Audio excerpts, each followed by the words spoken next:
بسم الله الرحمن الرحيم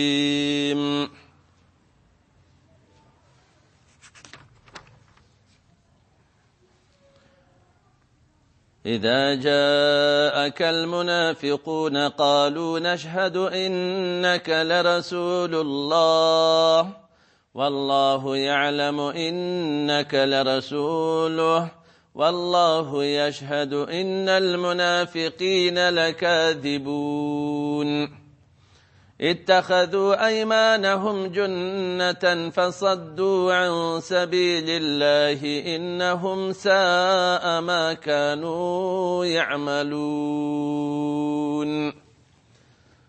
صدق الله العلي العظيم.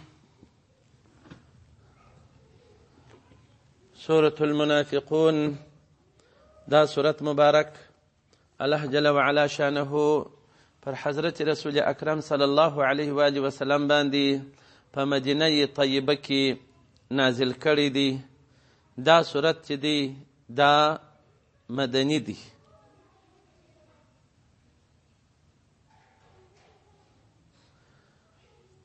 او دا سورت مبارک په شان کې د هغه منافقینو الله جل وعلا نازل کړی دی چې په مدینه منوره کې رئیس ابی ابن سلول نومې دی، عبدالله ابن ابی ابن سلول. نو دا رئیس د منافقینو. دغه سړي ډیر منافقت کاوه، ډیرې دشمنۍ د مؤمنانو سره کولې. نو الله جل وعلا د دې په حق دغه بیان بیا راسي نازل کړی دی. او دا سورت مبارک 11 آیات لري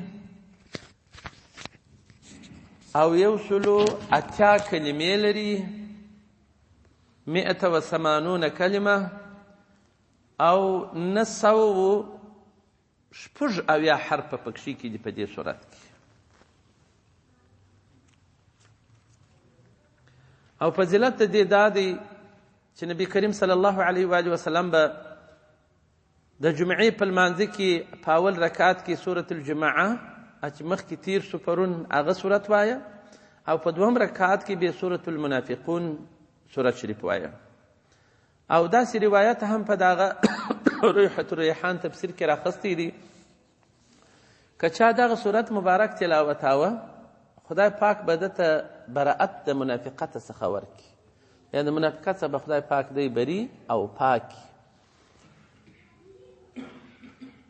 لکه څوک چې په مدینه طیبه کې د نبی کریم صلی الله علیه و آله وسلم په مسجد کې 40 منځونه وکړي، خدای پاک دی پاکوي د منافقت څخه او د دوزخ د اور څخه پاکوي. نو هلته هم دغه دوې فایدې دي. نو دغه صورت چې څوک وایي خدای پاک په ویدې د منافقت څخه براءت ورنصیب کړي. بسم الله الرحمن الرحيم والصلاة والسلام على رسول الله صلى الله عليه وآله وسلم.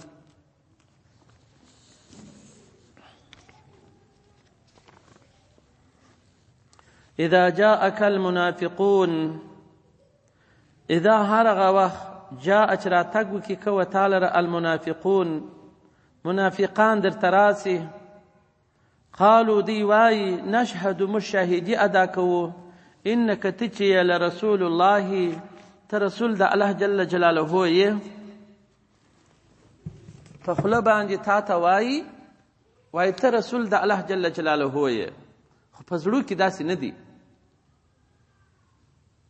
والله يعلم الله جل وعلا شطر علم دی انك لرسوله په تحقیق ته چې رسول د الله جل وعلا په حق باندې په دې شک نسته. والله يشهد الله جل وعلا علم لري ان المنافقين دغه منافقان چې لخمخه کاذبون دي، درواغجنان دي په دې قول کې چې تاته کوي دا ستا رسالت نه مني، په خوله باندې مازې وایي خو په زړه باندې دا خبره نه کوي. نو دي دروغجنان دي په دې کې. اتخذوا دین ولی دی ایمانو خپل قسمونه جنة سپر چې په خدای چې موږ مؤمنان یو دغه قسمونه د مؤمنانو څخه ځانونه په خلاص کړي دي، سپر د ځان دپاره ګرځولي دي. فصدوا او دی منع کوي عن سبیل الله، نور خلک هم د خدای پاک د لارې څخه منع کوي. یو خو په دې معنا چې مؤمنان پر دی جهاد وکړي، دی قسمونه اخلي چې موږ مسلمانان یو، دا منع ده د جهاد څخه د خدای پاک د لارې څخه. بل دا دی چې نور مؤمنان به خطا کوله، خبرې به ورته کوله، تبلیغ به ورته کوي.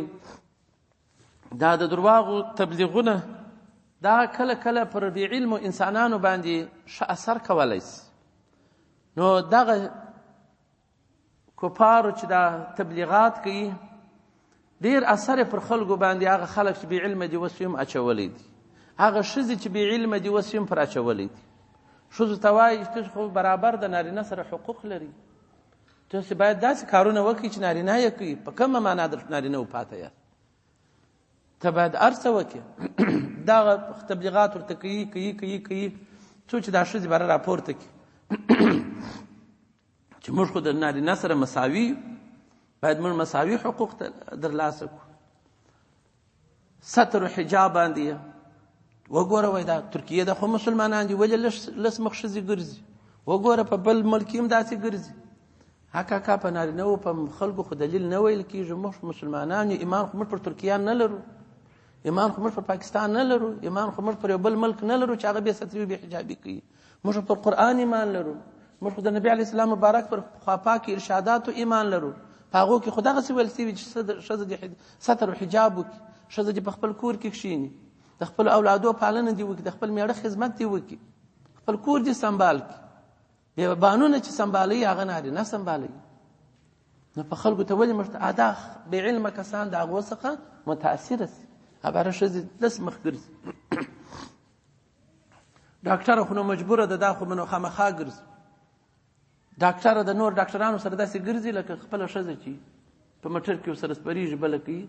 پر د هغه ډاکټرو باندې هم د هغه رقم دغه ستر حجاب لازم دی. هر څونه ډاکټره سي د قرآن در حکم نه سي وتلی، هر څونه لوی ډاکټر سي د ښځې سره د ده ناستو پاسته نه دروه. البته ضرورت وخت وي، ضرورت وي هغه چې ښځې دې ښځو ته ورځي، نارینه و ته به نارینه ورځي. د ښځو حقوق که دوی ورکولی، دا 20 کاله دلته د هغه د ښځو ناورین شروع و. ښځې بې خارج ته د دین دپاره بیا لېږلې، مګر ډاکټري دپاره یې نه لېږلې. چې یوه ښځه ډاکټره راسي یو اپریشن، دا اوس موږ په دغه کندهار کې خو په دا ګردو ډاکټرانو ښځو کې یو هم اپریشن نشي کولی. چې یو بیبي یو خور و مور د یو انسان د دې څخه په عذاب سي چې ولادت موضوع یې راسي، چې هغه په مشکل کې وي، اپریشن غواړي، بیرته نارینه ورته ناسي اپریشن ورکوي. کرکټ یې در پایه پرې زده کوي، د هغه ګین یې در پایه پرې زده کوي، او خپله ډاکټري یې نیمه هم نه کړی زده. 20 کاله وخت پر ووتی. خو دا تبلیغات خطابات دغه شی چې موږ ته ګټه کوي خو هغه هم نه دي کړي، غیر له دې څخه چې بې ستري و بې حجابي و ډاکټران سره وغورځېږي، بل هېڅ شی په ګټه کې موږ ته نشته راپاتې. نو دغه خلک چې دي په خوله باندې د هغه صحابه و مبارکانو په وخت کې هم دغسې وه، په خوله باندې خبرې کوي، مطلب یې دا دی فصدوا عن سبیل الله، چې خلک منع کوي د خدای پاک د لارې څخه. دا ښځې سمې بیبیګانې په کور کې ناستې، پلا پر ګوتو چالمار ورته جوړ کړي. تاسو خپل حقوق لرئ او پلان لرئ، تاسو باید په دباتیرو کې کارونه وکړئ، تاسو باید هغه وکړئ، تاسو باید نو کتابونه وایي د ښځو د پیسو فرق نشته. که یو چا پیسې په عام بازار کې غورځولي دي، خو نو ښځې دې ملک کړي، پیسې په تجرۍ کې کلپوم او ښځه بیا بازار ته یې لکوم. بل هغه خلک چې کوي هغه کافران دي، د کافرانو کارونه، د کافرانو خبرې هغه موږ نه کوو. موږ د اختر ورځ سم دم په کتابو سره ثابت د خوشحالۍ ورځ لرو، د جمعې ورځ لرو، د عرفات ورځ لرو، مبارکې مقدساتې ورځې موږ لرو، د عاشورې ورځ د مثال نورې ورځې دي. یوه راډیو خبره نه پر کوي چې دا د نوروز ورځ راسي، نو درکم راډیوګانې پخوا خو نو موږ مکنۍ پخوي، مکنۍ دې که څه بلای سمنۍ پخوي، داسې مو کول، جوړې مو ور استولې و هغه مو کولې و هغه مو کول. دا د خارجي سره راډیوګانې را پکښې ګډي، داسې پروګرامونه 24 ساعته پروګرام خاص پر دغه نوروز باندې یوه او تا نورو پسې شروع وي.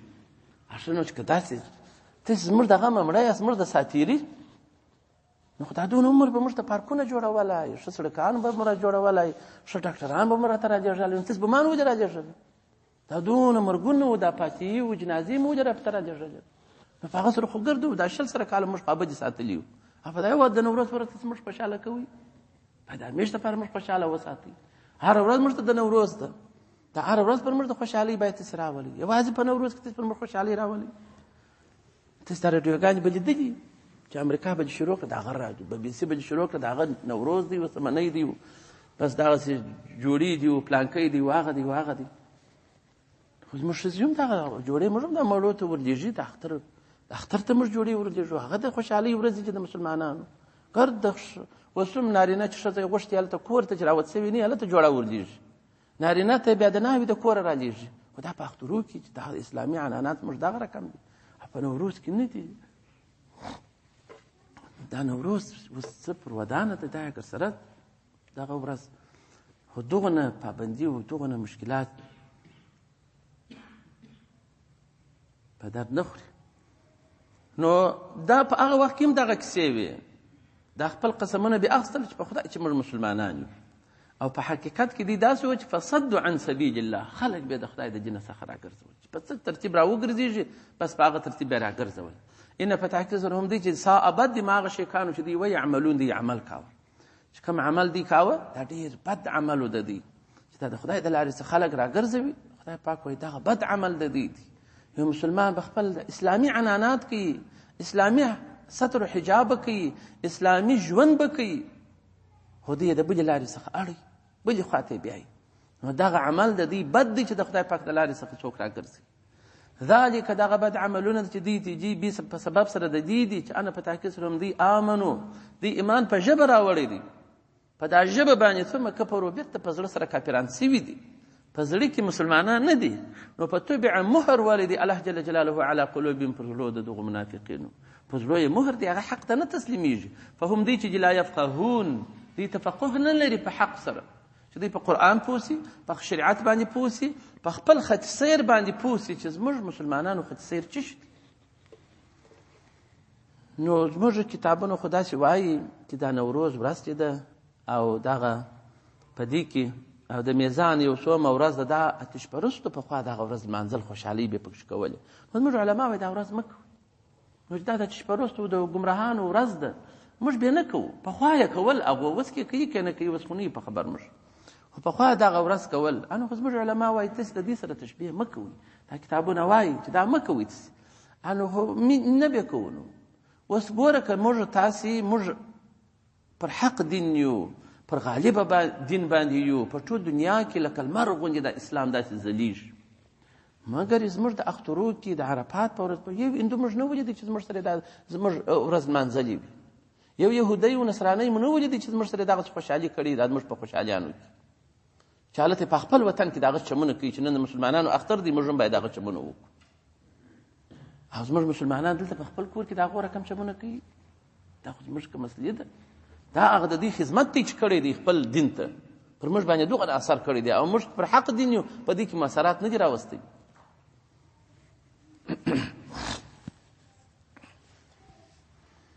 نو خدای پاک د دغو منافقینو په زړو مهر والی دی، په هم لا یفقهون دی، په حق نه پوهېږي. وایي دا زموږ عنعنات چې دا څونه عمر موږ کاوه، نو د هغه که زموږ عنعنات ته شمېرې روا او ناروا یې نه یې، نو خو دا 1400 کاله مخکې دلته بدایت شروع و، دا خو هم عنعنات چې زموږ باید خدای نه کرده موږ بدپرستي باره کوو چې دا زموږ عنعنات دي، داسې ډېر عنعنات د جاهلیت د وخت دي، هغه به ګرده موږ کوو. دا کارونه خو نه دي ښه. پخوا په دغه افغانستان کې دا قانون په دا پښتنو سیمو کې چې ورور بې مړ شو، ایده به تېره سوې لا نه و، ورور بیا په ټوپر واچوي، بس دا د ده وباله، ایده مې دا یې نه غوښته. نو اوس ته هغسې هم کوي چې یو بې مړ کړي د هغه خاندانه چې به هر څوک په لاس ورغلي هغه بې وژي، مجرم به یو څوک د به نور خلک وژل. اوس هم هغسې کوي په اسلام کې.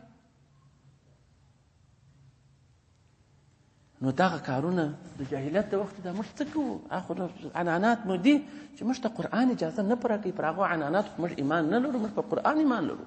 که قرآن موږ ته اجازه راکوي خو دا کار کوو، که نه راکوي چې سل ګشته زموږ عنعنات هغه نه کوو، هغه شاته موږ ته اسلامي عنعنات هم زموږ خپل افغاني عنعنات دي، خو د اسلام سره ډېر موافق دي، زموږ عنعنات ټول زموږ د اسلافو ښه سخاوت لري.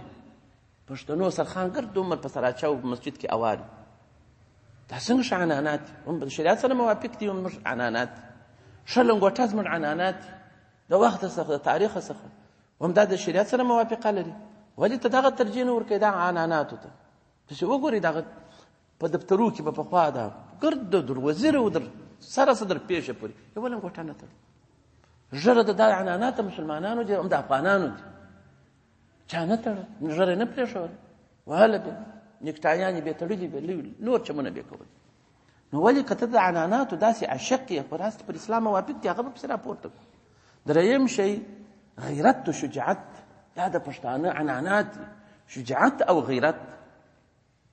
نو د پښتانه شجاعت او غیرت دا نه حجابوي چې د کور ښځه لس مخ ګرځي. نو خپل عنعنات چې د اسلام سره موافق دي هغه به کوو، هغه کې عزت دی، او په نورو شیانو کې هغه بیا ذلت پکښې کې دي.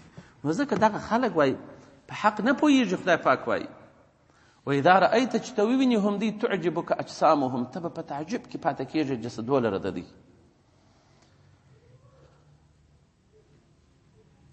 د دوی جسم ته به ته په تعجب کې پاته یې، ښه ښایسته رنګونه به وي. وان یقولو چې خبرې کوي تسمع لقولهم، ته به اورېدل کوي د دوی اقوالو لره.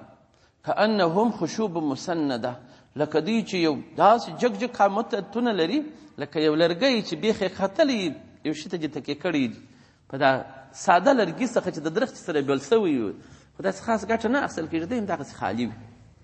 یو وخت په بل حکومت کې مازدیګر دی، روژان ده، دغسې ښایسته غټ غټ خلک راغلل، نیکټایان یې تړلي وي. بالا وایي موږ د ملا صاحب سره کار دی، خیر کې خدای فضل کوي، توپنچې هم په زړېږي. وایي دلته موږ دغه راوړی دی چې دا ګور د علماو څخه ملایانو ملا امامانو څخه دا امضا اخلو چې موږ د دې حکومت سره په هره معنا ولاړ یو، هر د غم و درد یې پالنه یې ورسره کوو. علیحده جدولونه جوړ کړي دي د هر شي دپاره، حتی دغسې شی لیکلی وو چې بس په هغه دغه امضاوې ما کړي وای، زه مکمل چې بل څوک یې وویني بس زه د دې سړی وم، داسې شی جوړ کړی. نو باره ما ورته وویله ته لکه چې نه یې خبر یا د بل ځای راغلی او ته داسې دلته داسې حکومونه جاري کوې لکه ته چې یوازې دلته باچا یې. نو خو ما د دغه مالجات واخوته بیا بله باچایي ده، نو که زه تا ته امضا درکړم نو هغه خوا به دی، هغه دستې ما وژني. ته د دې سره ولاړ یې او ملا لا هم یې، دا کار دا مال موږ د سر په بیه تمامیږي. که زما څوم دا امضا مه غواړئ، که د بل مسلمان څه غواړئ، بل مسلمانون په دې بحران کې مه اخته کوئ. دغسې قاپلال داسې دلایل یې راته ویله، داسې خبرې یې کولې، سړی به په تعجب کې ورته پات تا دوی صورتو ته کتلي وایي، ښه چاق چاق، ښه غټ غټ، او دغسې خبرې یې کولې. وایي دا څوک دي او داسې دي، که سړی بل ډول خبرې کولې. باره ما ویله چې هغه مې وژني نو ته مې مړ کړه، خو دا امضا نه شم کولی، نه ولاکه وکړه. ملا مې جواب کړ، ډېر سره وخښمېدله چې اوس دلې یو چم راوځي. ولاړله، بس خدای پاک یې مخ ورتور کړي، بیا نه راغله. نو دغسې ته چې د دې خبرو ته به چې کتلي وای د تسمع لقولهم، تا به د دې خبرو ته غوږ نیولی وای، دا څنګه عقلانه ګډېږي او څنګه ښایسته ښایسته غټ غټ دي، او دا لکه هغه لرګي چې یو جواله ته ولاړ وي، بیخونه یې ختلي دي، په بیخ کې باطن کې هیڅ شی نه وي. او بل د نبي علیه السلام مبارک صلی الله علیه و آله وسلم سره به په هغه وخت کې منافقین ملګري وه چې یو غږ به وسو چې اصحابانو مبارکانو به یا مثال لمونځ اړوي، یا به یو وخت ټاکي، یا به د علم ده یا د جهاد وخت یو اعلان به کوي، دي چې بس موږ په حق کې آیاتونه مبارکه راغلي دي، موږ رسوا سوي یو، بس دا غږ به اوس دي د زړه بدربی یو، بس بغل به کښي. یحسبون دی ګمان کوي کل صیحة پر هر غږ باندې چې علیهم دا پر ضرر د دوی دی، بس د ویرې څخه به ډک و، هغه به بیا بل قول و. نو خدای پاک فرمایي هم العدو، دا دشمنان ستاسې دي، فاحذرهم، وبېرېږئ د دغو منافقینو څخه، منافقینو سره احتیاط کوئ. قاتلهم الله، خدای دې هلاکي دغه منافقین. انا یؤفکون، څنګه دې د ایمان څخه ګرځي، څنګه په مخالفت کې د نبي علیه السلام مبارک ګرځي، څنګه د اسلام ګرځي، څنګه د قرآن ګرځي. مړه دي کې خدای پاک دا خلک. نو څوک چې د قرآن سره په ټکر کې وي، معارض وي، دغه آیات شریف شراب راځي، تاسې بیا ګوري په دې انسانانو پسې چې دوی قرآن اسلام شریعت ته نه تسلیمیږي او دلایل وایي، دا به خدای پاک خرابوي. دا نه پاتېږي. حتی داسې دلایل به ویله وایي زه به تا ته 1000 افغانۍ درکړم، ته دا لاس پرې کوې، په 10 درهمه څنګه زه لاس پرې کړم چې هغه 500 کالدارې نه جوړېږي. د قرآن په مقابل کې به داسې عقلي دلایل ویل، ځان به داسې پوه ګڼي چې معنا زه په 1 لک لاس نه پرې کوم چې په 10 درهمه 500 کالدارې را پرې کوې. نو دا چشتي دا خبره د قرآن سره په ټکر کې ده. نو قاتلهم الله، خدای دې مړي کړي دا خلک، هغه داسې مړه شو. چا لیدلي نه دي بیا داسې ډېر انسانان چې دغسې د خپل ځان اکتفا کوي، بېعلمه هلته در اثر د منافقینو د کفارو د خبرو راغلی وي، عباره د خبرې و ژوند و زندګي حرکات څه کنه چې ټوله د شریعت سره په ټکر کې. انو دا اشاره بیا په راځي قتلهم الله، خدای پاک وایي هلاک دي کړي خدای پاک. انا یؤفکون، څنګه دي د حق څخه ګرځي. موږ مؤمنان خو کوم امیان خلک دي وایي څخه زه خو نه پوهېږم، ما خو عبادت هغسې رقم کوي، هم څخه زه خو نه پوهېږم که دا کار به څنګه وي. دلایل نه وایي، حق ته تسلیم خلک دي. دا چې مثال پر باطله باندې کلک درېږي، د اسلام دفع کوي، د قرآن عظیم د آیاتو دفع کوي، دغسې خلک نو خدای پاک وژني، بیا نه پرېږدي، هغه هلاکېږي، یا به ډېر ذلت سره بیا مرګ د دوی وي. په مدینه منوره کې دغسې یهودی و، ډېر پوه داسې خبرې به یې کولې، خو د دغه منافقینو د مدینې شریف سره تعلق. نو آخر پایه د ده دپاره په مدینه منوره کې مسجد ور جوړوي چې دلته به ته سره ناست یاست، پر ضد د نبي علیه السلام مبارک به بیا پرمختګ کوئ. دغه سړی هم ډېر پوه، ډېره کم رقم خبرې یې کولې، ښه قامت یې هم درلودی. خو الله جل وعلا نبي اکرم صلی الله علیه وسلم په خبر کوي یو غزوې ته تللی و، د هغه ځای چې رالی قول یې دا کړی و منافقینو ته به دلته لمونځ وکړې، باره به دا ښه مشرفه سي. هغه چې د هغه خوا رالی څو نفره صحابه ورواستئ، هغه مسجد ونړوي، د خاورو سره برابر کړي، مسجد اغدرار یې جوړوي. نو بیا دغه نفر خو نو دلته ځای نه شو پیدا باله د ګوتې، ولاړې وتښتېدې، ډېر نصارا یې سره تاو بالا کړله چې پر نبي علیه السلام پر زجې راولي، خو هغه به نه راتلله، کراله هم به مات شوله. آخر پایه په داسې ذلت کې مرګ شو. دلته په مدینه منوره کې په خپل قوم کې ډېر معززه و، ډېر ښایسته و، ډېر خبرې کولې، انشاءالله د امیر په نامه سره و، مګر الله جل وعلا په داسې ذلت کې مړ کړي چې بیخي ذلیله مرګ یې شو، بیا رانلی په هغه مخ پسې مړ شو. نو خدای پاک دا خلک وژني. بیا دغه منافق عبدالله ابن ابی ابن سلول دی خو دا ګستاخي کولې رقم. نو بیا هغه راسي هغه ګستاخي بیان. بیا نور مسلمانان چې د ده د قوم هغو ورته ویله چې ورسه اوس سري وخت دی، بد کارونه دې کړي دي، د نبي علیه السلام مبارک څخه طلب د دعا وکړه، طلب د مغفرت وکړه، خدای پاک به دې باره وبخشي. نو ده به مخ واړوي چې یا دا کار زه چیرې کولی شم، زه به اوس ورځم نبي علیه السلام مبارک ته وایم چې ما ته دعا وکړه. دونه په ځان باندې غره هم وي دا خلک چې ضد د شریعت خدای پاک مهر پر زړه وهلی. وإذا قيل چې وویل چې لهم دې لره تعالوا راسئ، معذورین راسئ، عذر پیش کړي، یستغفر طلب د مغفرت په وکړي، لکم تاسې لره رسول الله، رسول د الله جل جلاله صلی الله علیه و آله وسلم به طلب د مغفرت وکړي ستاسو په حق. لوو دی ګرځېده وکړي رؤوسهم، د خپلو سرو مخ بلې خواته واړوي. او ورأیت ته به ووینې هم دی یصدون، دی اعراض کوي له حق څخه، منع کوي، وهم مستکبرون، دی ډېر تکبر والی دا منافقین. سواء یو شی والی دی علیهم پر دی باندې استغفر که ته چیرې طلب د مغفرت وکړې لهم دی منافقینو لره، ام لم تستغفر که طلب د مغفرت ونه کړې لهم دی لره، لن یغفر الله لهم، هیڅ کله الله جل وعلا دی ته مغفرت نه کوي. بل ځای کې راځي وایي که ته چیرې مغفرت وکړې 70 مره، اویا وارې مغفرت ورته وکړې، خدای پاک بخښه نه ورته کوي دې خلکو لره. نو نبي علیه السلام مبارک بیا رحمتا للعالمین وایي که زه پوه شم چې در اویا وارې زیات زه استغفار د دې دپاره وغواړم، خدای پاک بخښه ورته کوي، زه به زیادت وکړم. نو داسې رحمتا للعالمین ګوره د منافقینو چې هغه کافران دي، خدای پاک وایي نه بخښم، او نبي علیه السلام مبارک بیا هم دعا کوي چې وبخښي.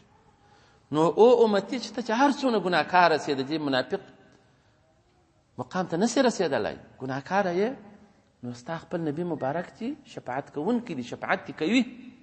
نو چې هغه دې شفاعت کوي، د خپل نبي مبارک دربار مه ایله کوه، د هغه باندې درودونه وایه، د هغه لار مه پرېږده، نبي علیه السلام مبارک سره محبت وساته، دا به سبب د کامیابۍ او د شفاعت ستا وګرځېږي. دا اوس آیاتونه چې راځي حتی ينفضوا دی وای هم دغه وهم مستكبرون سواء عليهم استغفر لهم ان الله لا يهدي القوم الفاسقين. په تحقیق سره الله جل وعلا هدایت نه کوي قوم ته چې هغه فاسقین وي د حد څخه د شریعت وتلي وي. نو هدایت خو هغه وخت چې څوک د ګناه څخه پښیمانه شي چې خدای پاک زه بیا دا نه کوم نو خدای پاک لاره وښي او دوی چې پیس کوي پر فسق باندې سپور وي نو هغه ته نه کېږي هدایت. هم دغه خلک چې دي الذین هغه څه کسان دي یقولون وایي نور ملګرو انصارو مبارکانو لره دغه منافقین وایي دغه عبدالله ابن ابی وایي لا تنفقون فقیر مکوي خیراتونه مکوي علی من پر هغه چا باندې عند چې په نیز د رسول الله صلی الله علیه و آله وسلم دي چې هغه مهاجرین مبارکان دي رضی الله تعالی عنهم حتی ينفضوا چې دي سره د لوږې څخه ځنې پاواس.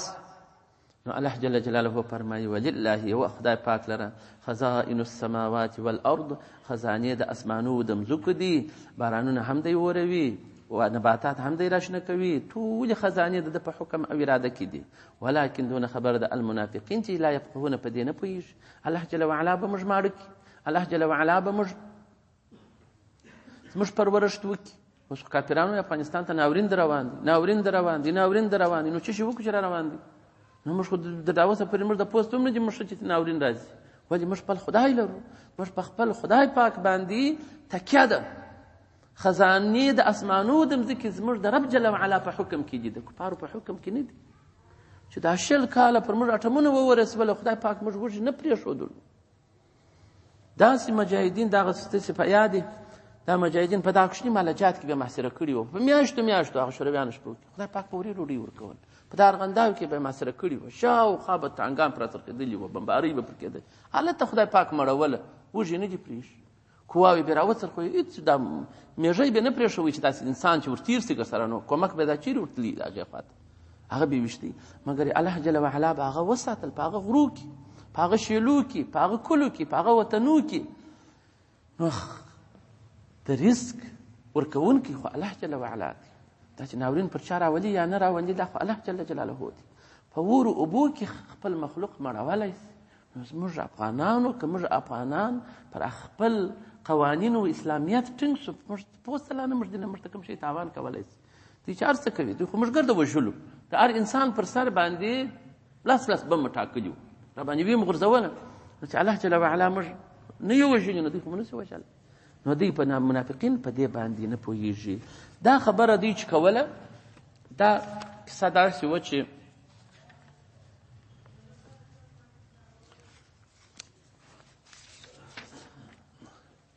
امام بخاری او مسلم او امام ترمذی ټولو دغه کیسه را نقل کړې ده. دغه غزا چې نبی کریم صلی الله علیه و وسلم تللی و دغه منافقین ورسره وه رئیس د منافقینو هم عبدالله ابن ابی ابن سلول هم پکښې کې و. دا غزا د بني مستلق غزا وه هلته په دغه غزا ته چې دوی تللي وه په یو ځای کې دوی اړولي وه په دغه ځای نوم بیا مریسع نومېدی د مکې شریف چې ځې مدینې منورې ته اوس هم لوکي تا مشتي قدید دا رسته لاسته د سړک داسې قدید نومي ځای دی. دغه علاقه د یو طرف د دغه قدید ورته ویل کېدی د قدید وه نو یو ځای چې نه وه دلته اوبه راکشل کېدلې د عمر رضی الله تعالی عنه یو خادمو د جهجه په نامه سره دا ورلی اوبه راکاږ بل بیا د منافقینو د خوا یو څوک راغلی دی دا هغه بیا مشلل نومېدی خو هغه ورته وایي چې زه لوی اصحابانو نبي علیه السلام مبارک ته اوبه وروړم ما ته به نوبت راکوي چې زه دا مشرانو ته دا اوبه وروړم ټوله سالاران د مؤمنانو د لښکر دی خو د منافقینو سړی اجازه نه ورکوي چې مشلل نومېږي. خیر خو د دې سره جګړه شوه چې جګړه شوله خو یې څو چاپېړې ووایي دا منافق یې راچپه کړي منافق نارې یې کړلې د انصارو پر طرف یې غږ وکړي د هغه رئیس د عبدالله ابن ابی خو بیا په انصارو کې و نو هغه دغه ابی دستي ورته رالی بس هغه ته یې خشکه وکړله بس داسې بد الفاظ یې وویل چې عربي تور یې داسې وسمن کلبک یأکلک په پښتو یې زه ولکه تعبیر کولی شم داسې بدې خبرې او دا خبره یې وکړله بله ول که موږ مدینې شریف ته ولاړلو عزتمن خلک به چې ځانونه یادوي منافقین ذلیله خلک باسي چې بیا مهاجر مبارکان یې یادول خیر خو په دې سانه کې پاک مؤمن زید ابن ارقم رضی الله تعالی عنه هم موجود دی. هغه چې دا خبرې واورېده ول انت والله ذلیل، ول ته چې قسم په خدای ته ذلیل یې. او محمد صلی الله علیه وسلم فی عز من الرحمن، هغه په عزت کې د رحمان جل جلاله دی. ومودة من المسلمین، په دوستی کې د مسلمانانو دی. والله لا احبك بعد كلامك هذا ابدا، قسم په خدای سره زه به بیا خوښ نه کړم در دغه کلام چې تا وکړي در ابد پورې به دې بیا خوښ نه کړم. دا څنګه خبرې وکړې؟ دی وارخطا سو چې ولا دا خو چا مؤمن دا پکښې دی. والاسکت انما كنت العب، والپټه خلاصه ما بازی کولې، دا مې د مسخرو سره دا خبرې وکړلې. او زید رضی الله تعالی عنه قسم ورته وکړي ول یا تا داسې کار نه دی کړی. خو نبي علیه السلام مبارک ته چې مخامخ شو، هغه نبي علیه السلام مبارک ته دا زید رضی الله عنه ورلی ورته ویل دا منافق دی، داسې خبرې کوي، دا ولاکه یا مسلمان دی یا شی دی، اوس یې کفر وکړي. دغسې خو نبي علیه السلام مبارک هم سخت درد ورلی، ول رایولې چې ورلی بس قسمونه یې شروع کړله چې ما نه دي ویلي، ما زه مشر د قوم یم، دغه دا ګرده شهیدان دي، ما وویل هغه ګرده منافقین وه. ویل یا دا زموږ مشر څونه صفا سړی دی، دی کله دروغ وایي، دی کله داسې بد فعل کوي. خو در دې اندازې پورې چې هغه سوچه مؤمن مسلمان چې زید ابن ارقم ځان ملامت کوي چې کاشکې مې نه وای ورته ویلي. او مسلمانان هم نو کې د ده خواته دغه وکړي چې دا چې څنګه خبره کړې دا قسمو باندې ثابته کړه. خیر خو دا کیسه تېره شوله، صحابي مبارک ډېر خوابه دی. نو هغه و چې دغه آیاتونه مبارکه پسې نازل شوله، الله جل وعلا د دغو منافقینو بیان وفرمایه نبي علیه السلام مبارک ته، او براءت د هغه مؤمن مسلمان چې زید ابن ارقم هغه ثابت شو، هغه خوشحاله. نبي علیه السلام مبارک راوغوښتی او هغه ته د آیاتونو مبارک وویله چې ته په ځان کې دغه نسې، ته خو ابدی نسې، دا منافقین دي. او راته ویې ویله چې فقرأها، دا آیاتونه یې ورته وویل نبي علیه ثم قال ان الله قد صدقك، الله جل وعلا ستا د خبرو تصدیق وکړي، ته بلا خوا مه بدوه او زیده. نو دغه کیسه کې دغه منافقین داسې را روان وو. نو بیا چې مدینې شریف ته د هغې خوا راتلل، د دغه عبدالله ابن ابی ابن سلول چې رئیس د منافقینو دی، د دې بیا زوی دی بل عبدالله، هغه بیا سوچه مسلمان دی، هغه هم خبر شو. هغه ورلی د مدینې شریف په دروازه کې ودرېدی، توره یې ورته کش کړه، د خپل پلار ته د تیږې څخه راوکښل، وایي چې داسې اقرار دې کړی نه، تا خو داسې وویل چې عزتمن خلک به چې ځان دې ښودی، ذلیله خلک باسي چې مؤمنان دې یادول. اوس به دغسې اقرار کوې چې موږ ذلیله یو، نبي علیه السلام مبارک او مؤمنان عزتمن خلک دي. تر هغه ساعته چې دا اقرار کړی نه وي، قسم د خدای د کوي کام راسه وړه د لښکر ولاړ. نبي علیه السلام مبارک ته حال ورسېد چې عبدالله خپل پلار توره ویي چې دغسې اقرار دې نه کړی. نبي علیه السلام مبارک سړی ورته راواز ته وایي چې خوش یې کړه، والله کې خوش کړم چې دغه اقرار ده کړی. اخر په هغه اقرار په وکړي چې موږ ذلیله یو، نبي علیه السلام مبارک او مؤمنان چې دي هغه عزتمند دي. نو دغه سلسله د دوی ده، دغه اصل و د شان نزول د دغه آیاتو مبارکه و. نو الله جل دغه چې دوی وویله چې دا داسې کسان دي، یوایي دغه منافقین لا تنفقوا نفقه مه کوئ علی ما عند رسول الله، په نیز د نبي علیه السلام مبارک چې مهاجرین دي، حتی انفقدو چې سره وپاشل سي. ولله خزائن الله جل وعلا جواب دی وکړي چې خزانې د اسمانو د مځکو د الله جل جلاله سره دي، ولكن المنافقین لا يفقهون، منافقین چې هغه نه پوهېږي. یقولون دی وایي ان رجعنا که موږ رجوع وکړه د دې غزوة بني المصطلق څخه الى المدینة و مدینې طیبې لیخرجن خامخا به باسي الاعز عزتمن خلک ځانونه یادول، منها له د مدینې طیبې څخه الاذل، یعنی ذلیله خلک به باسو.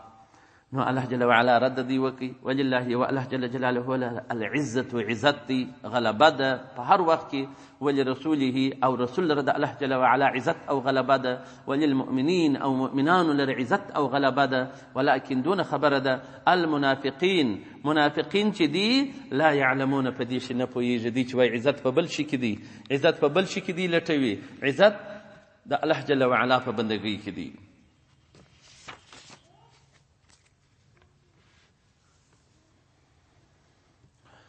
او دا غره کم بل ځکه ولله العزة ولرسول وللمؤمنین، دا غلبه و قوت و عزت دا ټول الله جل جلاله لره دي، د الله جل جلاله رسول لره دي او مؤمنانو لره دي، بل چا لره نسته. ځکه ذلت، رسوایي، سپکوالی شیطان لره دی او د شیطان تابعینو لره دي چې هغه منافقین او کافرین دي.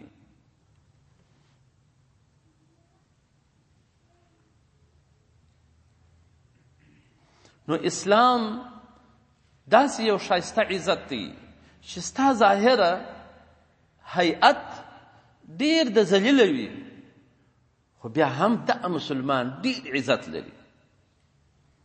در هر هغه چا چې هغه مسلمان نه وي، کافر وي، منافق وي، په ډېر ښه هیئت کې وي.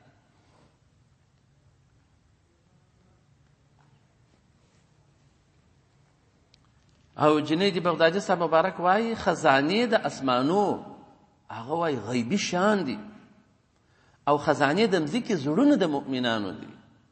هر هغه شی چې د غیبو څخه راجلا سي وقع علی القلوب، پر زړو د مؤمنانو رالویږي. ډېر ځله یو کار کیږي، مسلمانان خبر هلته غیبي خاطرې د ده پر زړه باندې راځي، په خوب یې ویني، ظاهره یې نو کې سر خلاصېږي، هغه رښتیا هم هغسې. نو دغه د غیبو څخه پر دا ښو زړو باندې هغه شی بیا را خطا کېږي، پر زړو باندې مشت. او چې د داسې سوچه مؤمن مسلمان د زړه څخه بیا یو ښه عمل جلا کېږي، هغه بیا په غیبو کې راځي، په غیبو کې لویږي. یعنې ښه عمل خو نو د زړه دی، په زړه کې سړی ښه عقیده پر خدای پاک باندې ولري، د زړه ښه عمل وکړي، داسې پټ وي چې بل څوک نه وي په خبره، نو هغه ځي په غیبو کې بیا لویږي. یعنې غیبو زړونه دا سره یو دي. نو انسان مرتهین دی په دوو شیانو سره، چې یو تقصیر د خدمت دی، چې موږ تاسې به وایو چې موږ خدای پاک ستا ښه عبادت و بندګي نه ده کړې، دا خپل خدمت کې به تقصیر راولو، ځان صفتونه به نه کوو. او بل ارتکاب د ذلت، چې ارتکاب موږ خپله د ذلت خپل ځان ته راوړو. خدای پاک مسلمان عزتمن پیدا کړی دی، خو چې څوک ګناوې کوي د شیطان پر لاره ځي، هغه ذلت بیا خپل ځان ته راجلبوي، دا ذلت د خپل ځان ته بیا ورکوي. او الله جل وعلا ته په بل روایت باندې خزانې د ارزاقو سماویو، د علومو، معارفو، حکمتو، عوارفو مخزونه چې پټ دي، دا خدای پاک ورکوي لخواص العباد، خاصو بندگانو لره خپل. یرزقهم حیث یشاء، هغه چاته په رزق ورکوي دغه علوم، معارف، حکمتونه، هغه عرفانونه چې پټ دي په خزانو کې خاصو بندگانو ته، چې د خدای پاک خوښه سي، د خدای پاک په اراده او په حکم ورکول کیږي، بل چاته نه ورکول کیږي. لکه چې الله جل وعلا د خپل رزقونه په د خپلو مخلوقاتو کې دغسې تقسیم کړي دي، چاته لږ، چاته ډېر، چاته پر کومه اندازه.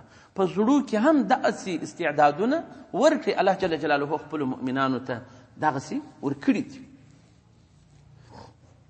من کان فی الدنیا عبدا محزن، څوک چې په دې دنیا کې مریی محزن جوړ کړي، چې هر څونه ته ځان عاجزي کوې، کمینه ګرځې، خاورین ګرځې، د خدای دپاره ځان ته داسې هیئت نه غوره کوې چې په هغه کې نه لویي یا تکبر ښکاره کېږي.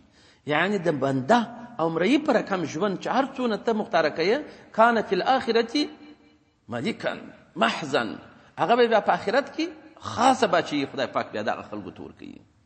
ومن کان فی الدنیا یدعو الملک شی، څوک چې په دې دنیا کې دعوا د بادشاهي د شیانو کوي، وایي که څوم من جوارحې د ده د اندامو څخه وي، چې زما لاسونه دي، ما داس په لاسو داسې وکړه، ما په پښو داسې وکړه، ما په سترګو داسې وکړل، نو نقص من ملکه فی الاخره، بیا د ده په آخرت په بادشاهي کې هلته کمښت راسي. نو موږ خو خپله دا ټوله چې خدای پاک موږ جوړ کړي یو، د خدای پاک امانت یو، چې څه کوو د ده په اراده او په حکم به کوو. نو که مو لږ عبادت کړي، که مو ډېر کړی وي، داسې به وایي چې د خدای پاک په توفیق ما د عبادت کړی دی، خپل ځان ته به څه نه وایي. او دا به موږ نه وایي چې موږ شوروي وایستي نو موږ نامیان یو، الله جل وعلا وایستي ماتې کړي. دا به موږ نه وایي چې دا ګرد کفار مو وایستل، په حقیقت کې مو وایستل، خو مرسته او معاونت د رب جل وعلا و، موږ هېڅ شی نه یو، موږ ټوله د خدای پاک. نو دغه عاجزي ده، عاجزي دغه ده. نو هلته په بادشاهي بیا په آخرت کې کامل ورکول کېږي. او که د دې دنیا کې د یو شي ملکیت ځان ته ثابتوي چې زه خو نو زه یم، داسې کوم، داسې کوم، داسې مې کړي دي، داسې ټانګان مې سوځلي دي، دا مې کړي دي، هلته د هغه بادشاهي څخه بیا خپل ځان د دې شي دی مالک بولي، هلته یې بچي پر هغه اندازه باندې بیا کمیږي بقدر ما ادعاه فی الدنیا، پر اندازه چې دی دعوه په دې دنیا کې کوي. او دغه چې مؤمنان عاجزي کوي په باطن کې دا په دربار کې د الله جل وعلا بیا ډېر لوړ عزت پیدا کوي.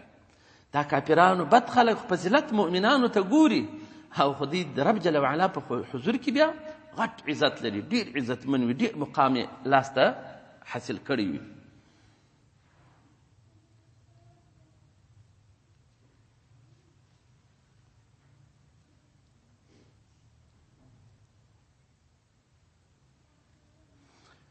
نو عزت الله جل جلاله دا دی چې هیڅ شی نه کول کېږي مګر په اراده سره د خدای پاک کېږي، د په خوښي سره کېږي. چې ولله العزت، خدای پاک لري عزت دی. موږ تاسې چې ادب ساتو، عزت کوو د خدای پاک، هغه دا دی چې هیڅ شی په دنیا او ما پیها کې نه کول کېږي مګر د ده په حکم او مشیت سره کېږي. په دې رب جل وعلا راضي کېږي چې هر څه د ده په قدرت کې دي. هسې بس ژوند دی شپه او ورځ.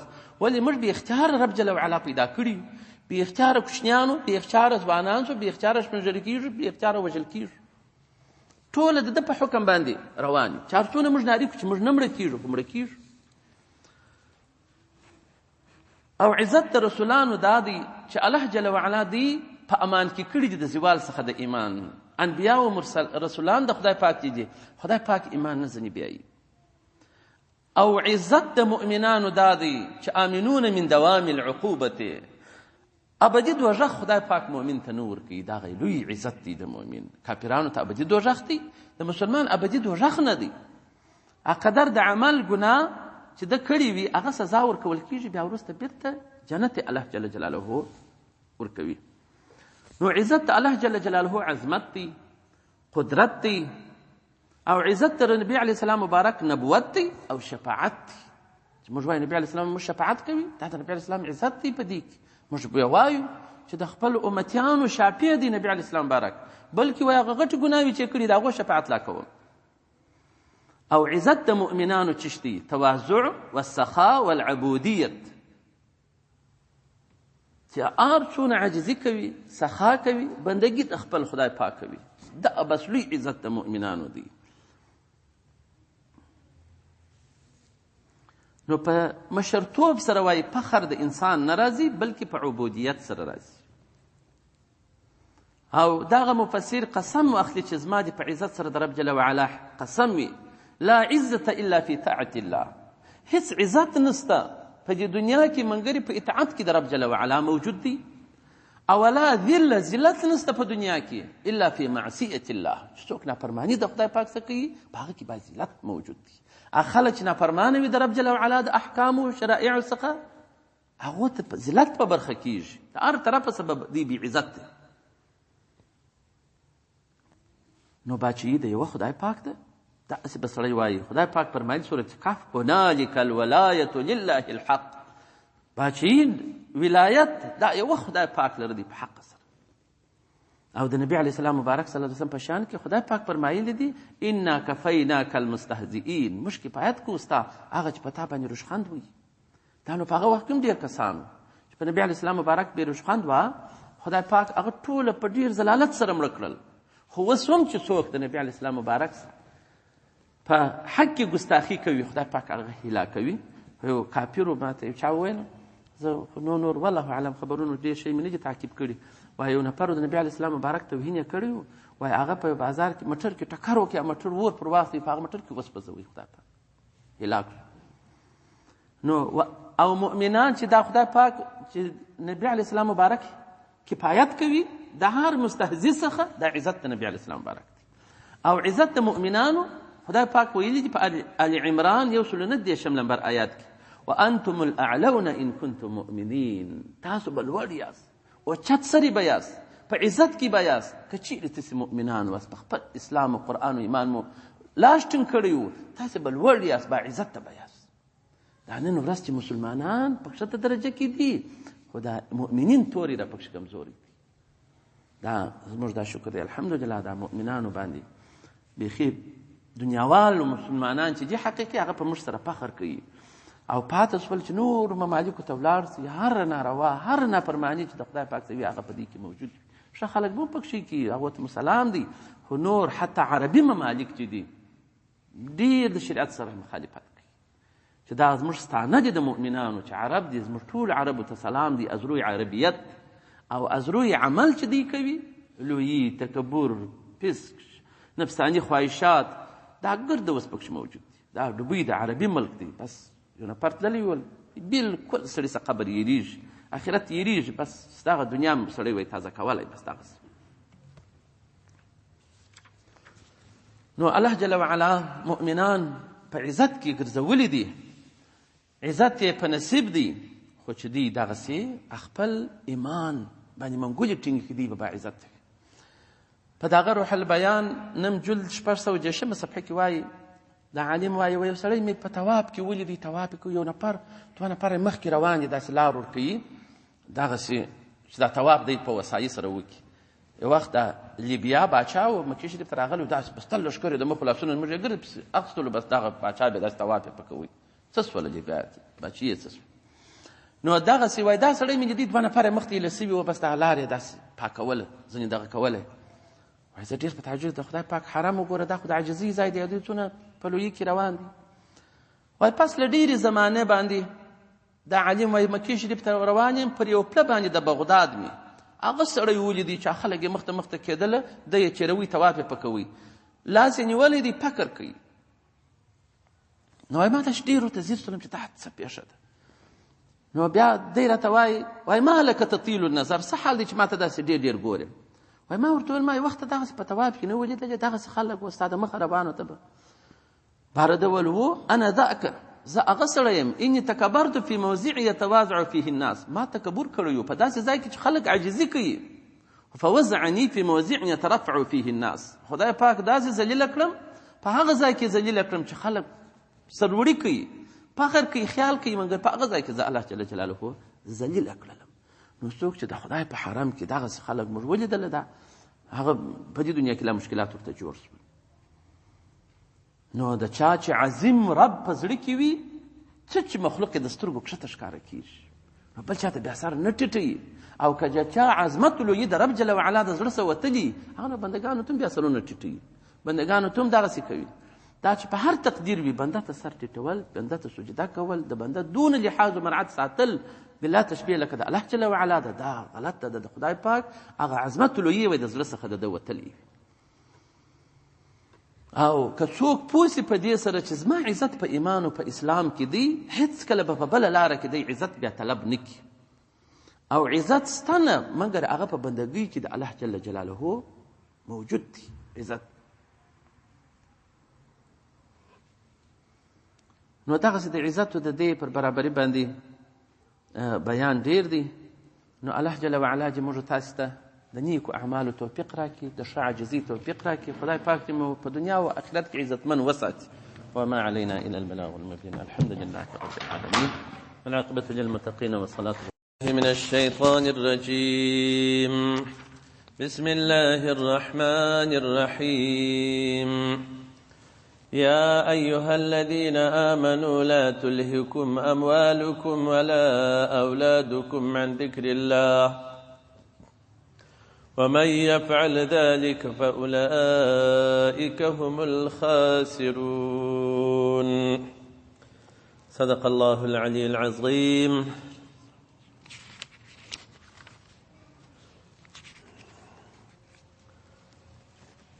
فدي آيات مقدسة كي الله جل وعلا شانه مؤمنان تفرمائي، خطاب ومؤمنان تكوي، يا أيها الذين آمنوا أيها كسانو چتاسي مؤمنان ياست، لا تلهي مشغول نككم تاسي أموال مالونكم ستاسي ولا مشغول منکی اولادکم اولادون استاسی عن ذکر الله، د ذکر صد الله جل وعلا مشغول نکی. نو مشغول دل د ذکر صد الله جل وعلا په مالو سره، ځکه د مالو اشتغال ډېر خوند لري. حتی د دې دنیوي کارو کې دونه ډېره ستړیا ده چې ته سهار در ماښامه پر لمانځه ودرېږې دونه نه ستړی کېږې، او لکه یو ساعت چې ته د دنیا په کار باندې ځان مشغوله کوې.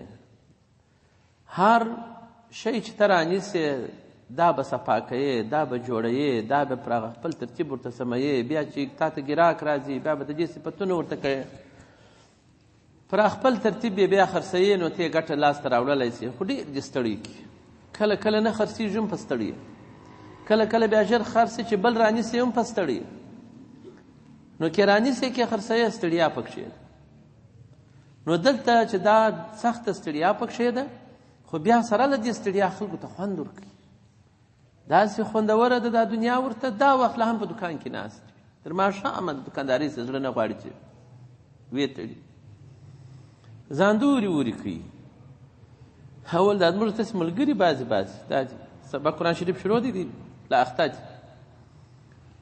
نو دا مشغوله تاسې نه کړي مالونه ستاسې. دا یو. بل مشغولتیا دا ده د اموالو چې خدای پاک سړی ییر کړي، هغه په دې معنی حرام مال مشغوله کړي خدای پاک ییر کړي، چې خدای پاک موږ ته ویلي چې لا تأکلوا اموالکم بینکم بالباطل، په باطله وجه خپل مالونه تاسې مه خورئ، دا مه کوئ. نو د حرام مال څخه خوړلو څخه موږ ممنوع یو.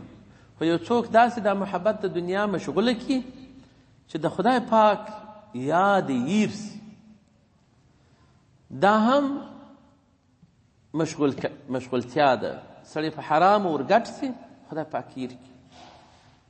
او دا هم نه دی ښه چې سړی ډیر مال داسې ځان مشغوله کړي، د لمانځه وخت پکښې وي، د ذکر وخت پکښې وي، د تلاوت وخت پکښې وي، د ترجمې وخت پکښې وي، څه چې دی پیسې ګټي. زموږ داسې بعضې خلک ستا زموږ ستاسې دلته په کندهار کې د اختر یوه ورځ رخصتي کوي، دی دکان تړي، بل چې مړې کې ولاکه دی دکان وتړي. زوی یې مړو شاګردان یې دکانو ته واستول، ول تاسې ورسئ دکان ته، زه به د جنازې ته ورشم. څنګه جنازې سره راغلې دستي بېرته په دکان کښېنست، چې په هیڅ نوع د انواعو د ده څخه دا دکانداري نه پاتېږي، د تجارت نه پاتېږي، چې هر څونه عذر ولري. او پر ده باندې فرضي ذمهواري وي، هغه یې د دوستانو قرابت یې پرېښي پر دغه دکاندارۍ باندې، دغه تجارت باندې. نور داسې کارونه چې هغه پر ده باندې لازم وي، چې د همسایه سره به همسایه‌توب کوي، او دغه رقم د دوستانو سره به دوستي پالنه کوي. دغه هر شي ته خپل وخت شته، علم ته به جلا وخت ورکوي، وظیفو ته به جلا وخت ورکوي، ذکر ته به جلا وخت ورکوي، او لمنځو ته به جلا وخت ورکوي. خو زموږ ستاسې بعضې کسان دا ګرده پکښې وي په دنیا کې، خو دا معلومدار هلته یو څه شیریني پکښې ده، نو شیطان کافر یې ښه ورته خوږه کړي. عمرانه دا کوچنیانو ته هلته قرآن شریف کښېږده، دا کوچنیان هلته کښېنه، په سپارو لاس وي، ګناه لري، شاته کښېنه.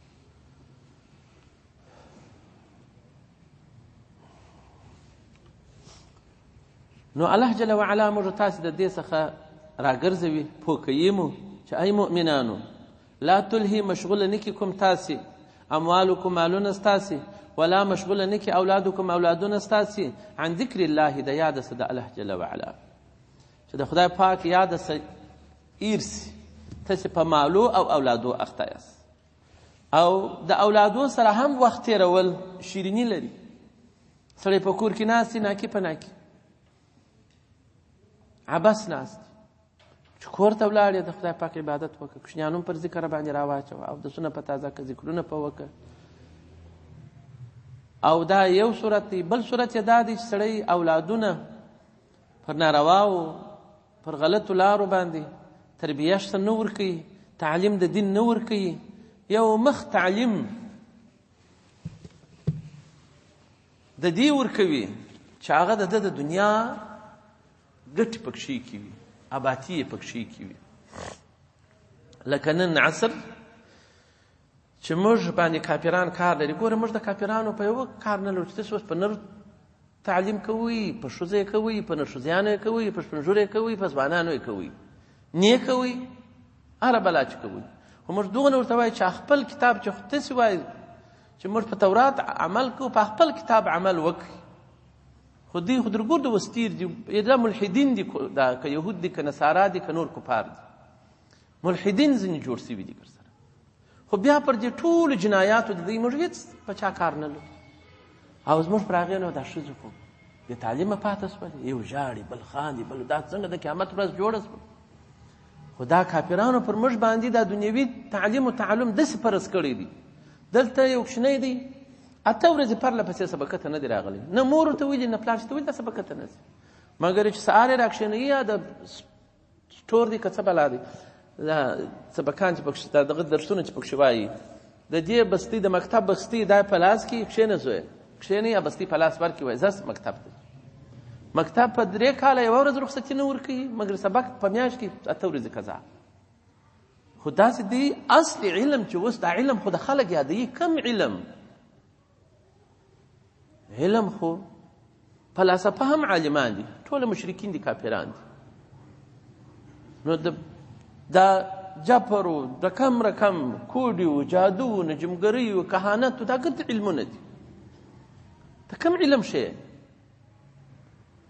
علم مسیرخانه هم علم دی کسب دی ډاکټري چې ته زده کوې دا هم یو کسب دی هر شی چې دی یو کسب دی خو دا موږ د دین د علومو څخه جلا دي دا د دین په علومو باندې نه شمېرل کېږي دین چې پر موږ باندې فرض دی هغه علم دین پر موږ فرض دی ښځه چې علم کوي دا به څه خپل د حیض مسایل دي زده کړي اوس خو موږ وینو پروفیسر ورته وایي مګر خپل د حیض مسایل باندې نه ده پوه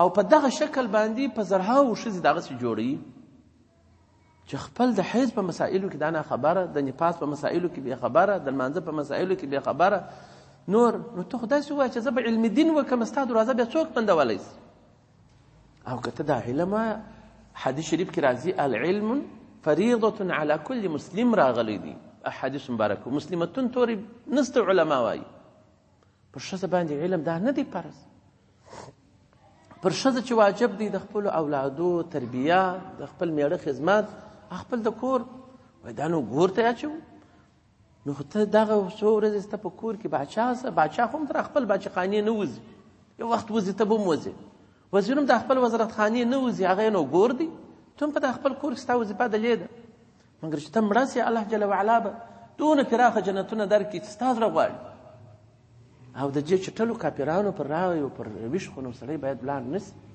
هغه موږ څه کوو اوس نو علم دی چې دا مکتب ته ځي دا د دې وتل د کوره څخه خدای پاک موږ ته ویلي وقرن فی بیوتکن قرار دې ونیسي دا ښځې په خپلو کورو کې او دا نو چې دا ووتله د دې آیا شریف څه مخالفت راغلی او که دا علم زده کوي د خپل پلار خپل میړه خپل محرم څخه به علم زده کوي که بیخي دا نه و هېڅوک نه و بیا د پردې شاته هم د بېګانه سړي څخه هم علم زده کولی شي چې اطمینان پکښې وي امن و امان پکښې وي نو دغسې سړی نه کوي چې دغه تربیه د اولاد د مور و پلار دا به علم دین ورښیي یوازې دا دنیا خو تېرېږي هر رقم تېرېږي زموږ اناګانې وي اناګانې مو وي د هغه پسې اناګانې وي زه در نبي علیه السلام مبارکه پورې ته یې ویې ولاکه یا لیک زده و یا لوست زده نه ولاکه په ګرد افغانستان کې زموږ په کندهار کې په ولسوالیانو سره یوه ډاکټره هغه دایګانې به وې خدای پاک یې په د لاسونو کې دونه برکت یو شوی چې اوس 10 ډاکټرانې ورته ولاړې ولاکه د هغې د یوې لاس برکت په یوه کې شته نو دا ګرده ښځې نه مړه کېدلې دا زموږ نیکهګان نه دي پیدا شوي دا اوس ګرده پر اولادو مړې شپلې نو داسې نه دی الله جل وعلا چې دا خپل مخلوق پیدا کوي رب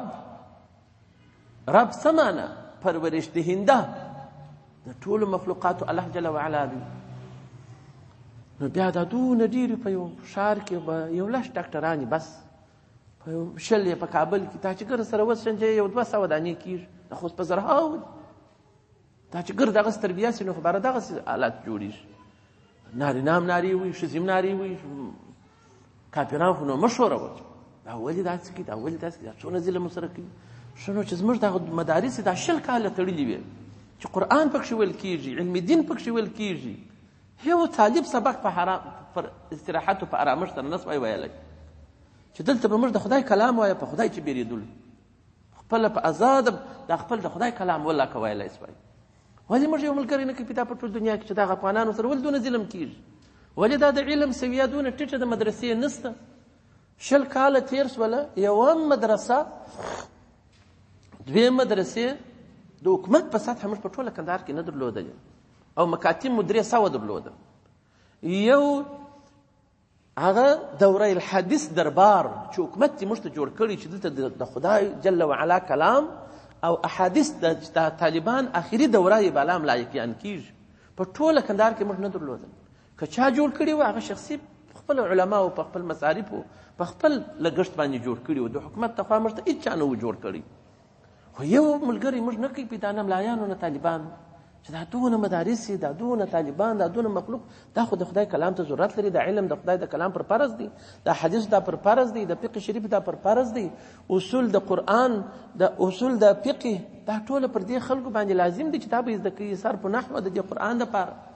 خو زموږ هېڅ شی نه و، ملګري نه و چې دا څوک غږ وکړي د دنیا څخه یا مسلمان یا کافر، چې ولې د دا خلکو سره خو د علم څخه په تاریکه کې پرېښول دا خلک ټول.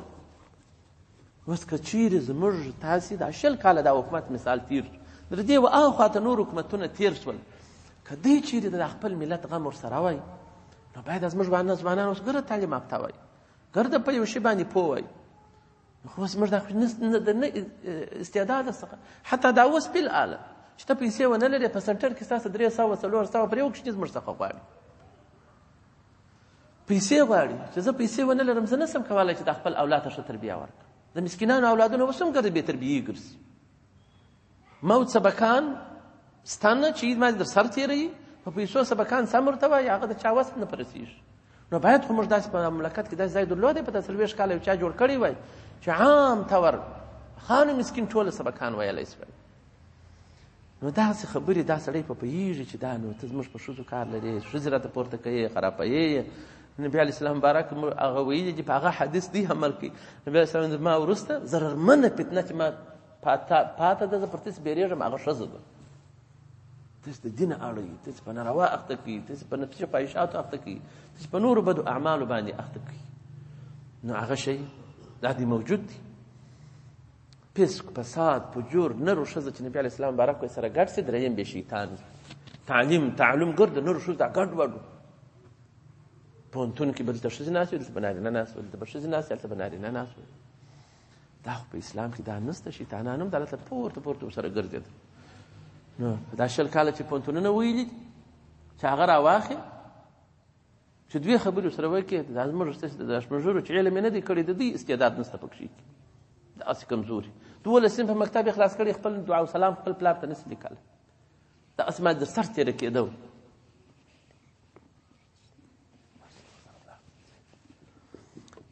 نو الله جل وعلا دې بس زموږ ستاسې په وطن کې علم جاري کړي. په علم څوک خوشحاله دی؟ څوک خوابدی دی په علم باندې؟ علم خو چې دی هغه علم دین دی.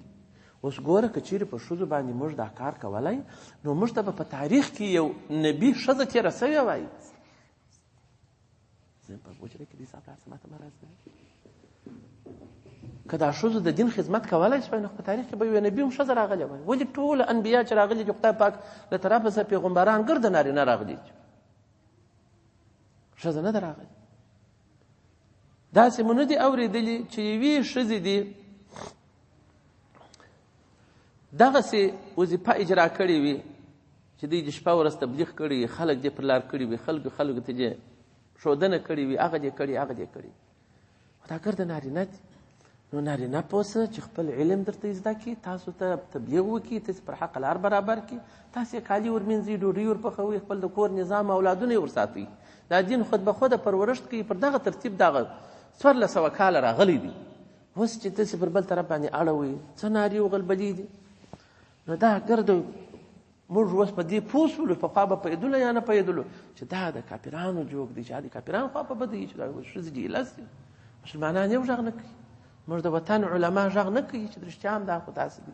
نو تاسې اول دا ثابت کړي، علم راته معلوم کړي، کوم علم پر دې فرض دی، په هغه کې زموږ سره بیان وکړي.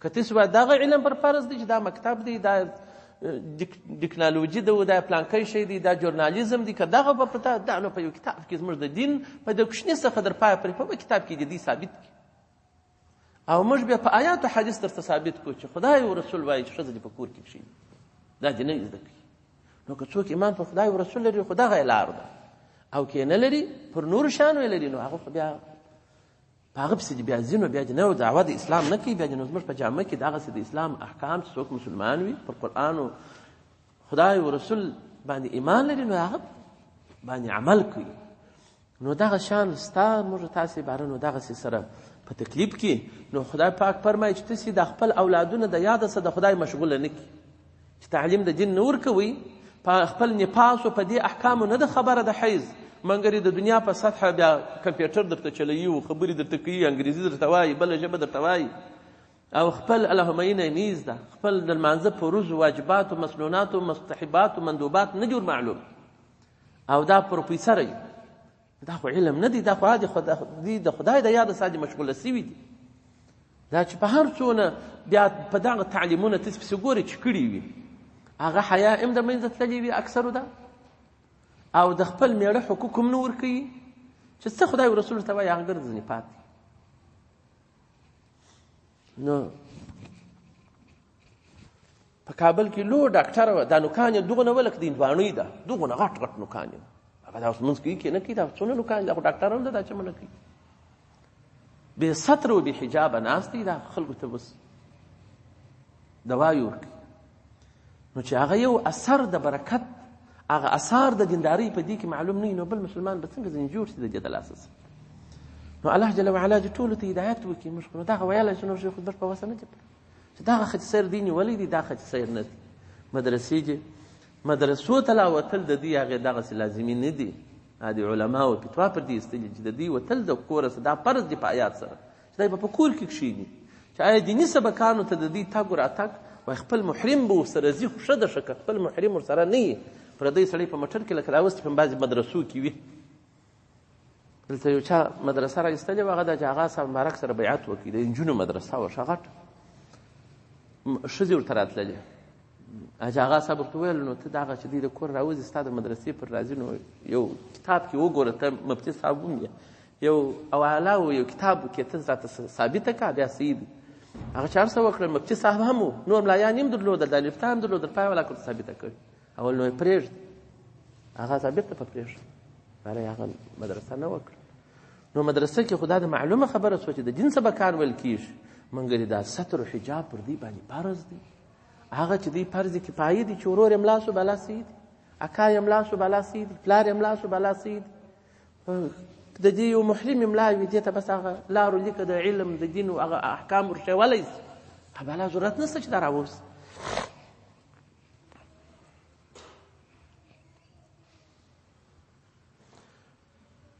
نو الله جل وعلا شانه موږ تاسې آیات مبارک راغلی چې مشغوله نه کړي تاسې مالونه خپل ولا اولادکم اولادونه ستاسې عن ذکر الله د یاده څه د خدای پاک ومن یفعل ذلک که چا فعل وکړي د دې فاولئک هم الخاسرون دغه نو د تاوانیانو خلکو څخه ده دا کتابونه ډېر سته زموږ په بیبیګانو مندو سره څوک دلیل وایي په ډېرو کتابو کې دا مسله راغلې ده چې دا آیات مبارک نازل شو مخکې بیبیګانې وتلې د پلار کره تلله د عمه کره به تلله د اکا کره تلله مکې شریف ته به تلله عمره به یې کوله خو چې دا آیات شریف نازل شو وقرن فی بیوتکن تاسې قرار ونیسئ په خپلو کورو کې ولا تبرجن تبرج الجاهلیة الاولى تاسې داسې وتل مه کوئ لکه پخوا د جاهلیت په وخت کې چې ښځې به په ښه سینګارو کې وتلې لکه دا کابل کې به یې غزلې ویلې ښځه به سرتور سر به ولاړه وه پخوا د جاهلیت پر شل که باندې ستر حجاب نو غزلې به یې ویلې نارینهو ته به یې ویلې داسې نو نور داسې شان بیخي ډېر دي نو دا آیات مبارک چې نازل شو علما وایي بیا د نبي علیه السلام مبارک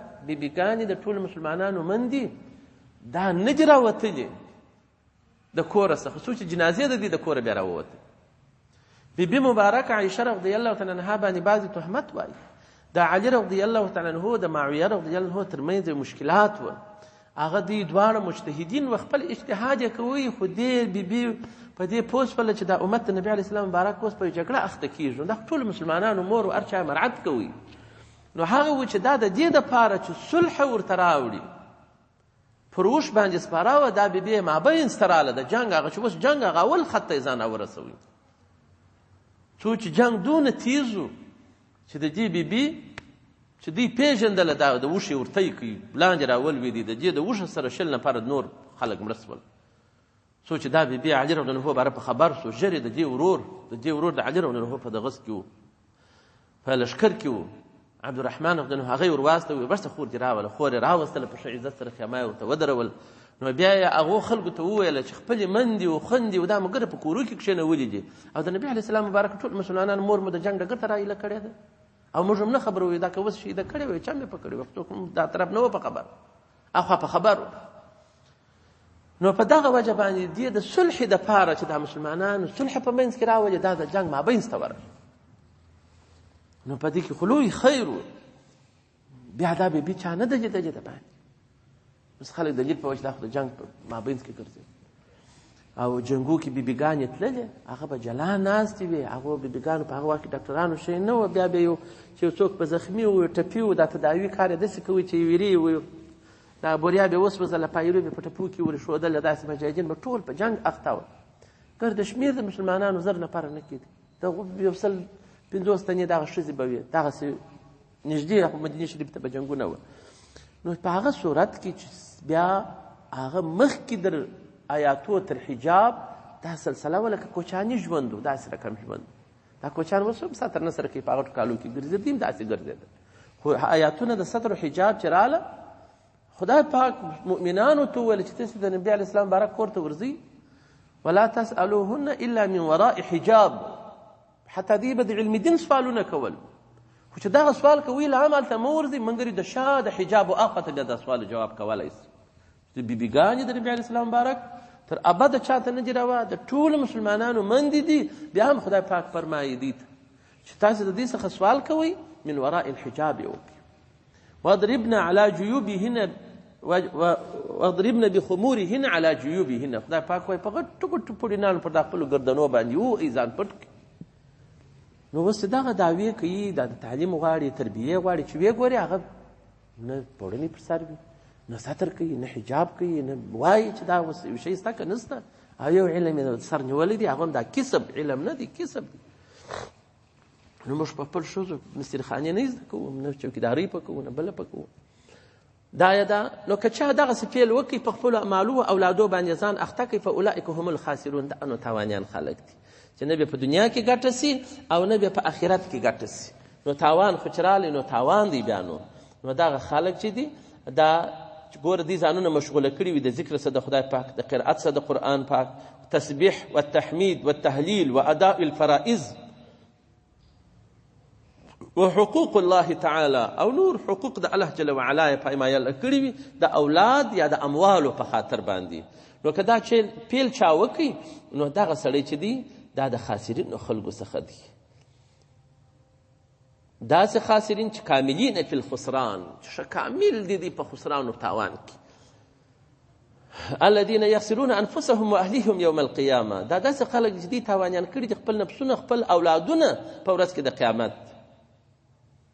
ولې دوی خرڅ کړی دی دا ژوند خپل، دا پانی ژوند یې ورکړی دی او باقی یې برباد کړی دی. پانی یې آباد کړی دی، باقی یې برباد کړی دی. دا پانی ژوند دی، څومره به ژوندي وي، دا خلک باره مړه کېږي، دونه ژوند نه لري. د ښځو خو بیا بیخي لږ ژوند دی، نه در هغې لا لږ ژوند دی. د دې 15 کاله د کوچنیوالي دی، تر 10 کالو پورې د دې هغه هستي ده. د 10 کالو چې واوړي ښځه بیا څوک غواړي لا نه، چې غواړي ګوډې غواړي، څوک یې کوي لا نه. د 10 کالو بس د دې هغه د قیامت وخت. نو د دې ټول عمر چې وسنجه 25 کاله تر 10 کالو د دې هغه ښه ژوند دی. نو په دې 10 کاله باندې یوازې 10,000 کاله ته په قبر کې پرته یې، هلته به په عذاب یې. 50,000 کاله ورځ د قیامت ته هغه ته به په عذاب یې. د دې اخوا ته ستا سره بیا حساب و کتاب د هرې ذرې کېږي، د هرې بېسترۍ و بېحجابۍ د سره کېږي، بیا ابدي ژوند دی اخوا ته پسې. نو دا محاسبه چا د ځانه سره کړې ده؟ بیا چې دا 10 کاله د دې هغه ښه ژوند په دې کې بیا 15 کاله خوب ته وروځي، 15 کاله ګواکې د دې عمر. نو په 15 کاله باندې دا څنګه د ابدي ژوند خرابوي؟ ستاسو هر حقوق ته ټول علما قائل دي، ټول اسلام قائل دي چې تا ته کوم حق قرآن او نبي علیه السلام بارک درکړي چې هغه یې درکړي دي، په هغه باندې ټول قائل دي او ورکوي. او داسې بلابود چې کفار یې درکوي یا خو نو اسلام نشي درکولی. دا یا دا. او بل الله جل وعلا فرمایي وانفقوا نفقې کوئ ما هغه رزقناکم چې ما پرېست درکړي دي کومه تاسو ته من قبل د مخه اندر دی یاتي چې راځي احد ولرکم ستاسې الموت و مرګ چې مرګ درته راځي د دې د مخه خیراتونه وکړئ، زکاتونه ورکړئ، پر ذمه باندې کوم شی مه پرېږدئ. دا که چیرې چا حج پر رسوی حج نه و کړی، زکات پر رسوی زکات نه و ورکړی، او ښه شتمني یې درلودله خو پر خپلو مسکینانو فقراو یتیمانو یې رحم نه کاوه، فیقول به رب نو وایي چې ربي ای رب زما لولا ولې اخرتني تا زه نه وروسته کولم الی اجل قریب، یو څو شپې به چې لا ژوند را کړی وی فاصدقه ما به خیراتونه کړي وای و اکن زه به وایي من الصالحین د صالحینو خلکو څخه به وایي. نو داسې ښه سړی به وایي. نو په بني اسرائیلو کې هم یو سړی ډېرې پیسې را جمع کړي وې، په دې چې پوه شو چې ولا اوس مې نو اخره ده خو نو اوس یې دا مالونه راوړله، سترګې جت کولې، پسونه، غوایي، اوښان، د هغه وخت مالونه یې ګرد را جمع کړل. نو دی به اوس غواړي چې په دې کې یو شی خیرات کړي، زړه کېدی خو یې نوم نه. نو ملک الموت ورته راغله چې وخت صاحبه بالا خلاص دی. نو دی وایي ته ودرېږه مغزې به زه کور ته ولاړ شم او دغه یو څه شیان به دغه خیرات کړم. نو ورته ویل ډېر وخت الله جل وعلا درکړی و، تا ولې تصدق نه کاوه، تا ولې هر کال زکات نه ایستی، تا ولې دا د خدای پاک حق چې ستا په مال کې د فقراو ایښوي تا ولې نه ورکوئ. اوس به یوه زره قدر وخت هم نه کم در مضاف زه په دغه ځای باندې روح وختي. نو باره دی ناري وي چې خدای اول زه یو څه نه وروسته کولم در یو اجل قریب پورې فاصدق واکن من الصالحین ما به خیرات یې ده کړي وای او زه به د صالحینو خلکو څخه وای. نو صالح خو اوس جوړېږي چې ښه ځواني لري، ښه صحت لري، ته د خپل خدای پاک ښه بندګي وکړه. صالح سړی د ځانه جوړ کړه. صالح چې د هر شی په تا کې د صلاحیت، عبادت د صالح سړی وي، خبرې د صالح سړی وي، حرکات او سکنات د صالح سړی وي، نفع د ټولو مسلمانانو ته رسیږي دا د صالح سړی وي، خپل شر د خلکو څخه را کنټرول کړی وي دا د صالح سړی وي. نو دغه بس ګټه د ته ګټمن او که بیا هلته ته وده وده وده بیا به صالح سم په دغه کې مړ کېږي. بیا نو ملک ورته وایي 1,000 قدر وخت به در نه کړم او دوی به د هغه نارې وایي چې یا رب لولا اخرتني کشکې زه نه کوې وروسته کړی وای الى اجل قریب ترې نیټې نږدې پورې فاصدق ما به خیرات یې ده کړی وای واکن من الصالحین او زه به د صالحینو خلکو څخه وای. نو دا چې څوک ونه کړي حج پر فرض سي، زکات پر فرض سي، نو بیا به دی داسې نارې وایي. نو الله جل وعلا شانه فرمایي ولن یؤخر الله نفسا، هیڅ کله نه وروسته کوي الله جل وعلا نفسا یو نفس اذا جاء چې راسي اجلها اجل د دې نفس. نو بیا هغه نه وروسته کېږي، هغه وخت یې پرس و کار خلاص. نو د دې مخکې باید سړی تصدق وکړي او صالح سړی ځان جوړ کړي. صالح سړی هغه وخت دی چې خلک وایي دغه سړی ښه صالح سړی دی. خپله خو موږ هر یو ځان ته وایي چې در ما شملا نسته، بل وایي در ما صالح سړی نسته. ما پلار و نیکه لا ګرد بزرګان وه، شا خو ولاړل خپل عمله سره قبر ته څه شي کوې؟ ته ستا میدان دی نن ورځ، ستا امتحان دی، ته څه شي وړې د قبر ته د ځانه سره؟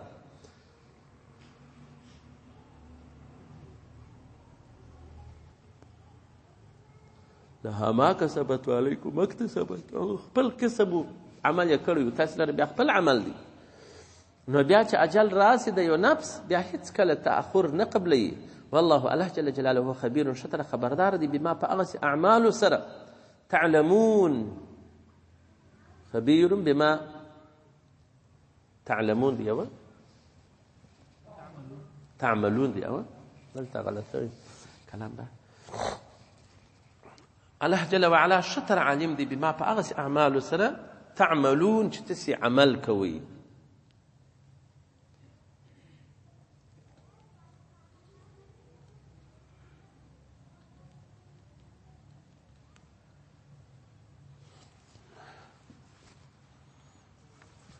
نو چې دغه ورځ بیا معلومه نه ده، نو علما لیکي چې خپل پر ذمه باندې هېڅ شی مه پرېږده. د مسلمان حق در باندې شو، بس سهار در باندې شو، مازدیګر یې کور ته ور ورسوه. زموږ دا سره کم کوي قرض حسن پیسې ورکړې اخر پیسې نه خلاصوي. ته پسې ورسې وایي ښه دی درکومه ښه دی درکومه ټلیفون ورکوې هر چا ټلیفون پورته کوي ستا ته نه پورته کوي چې کور ته پسې ورسې نفر داسې ښې نغدې پیسې ورکړي اخر په وایي پجامه در وکاږم نو تا ما څه پیسې وړلې تا دغسې خبرې راته کولې لکه اوس دې راته کوې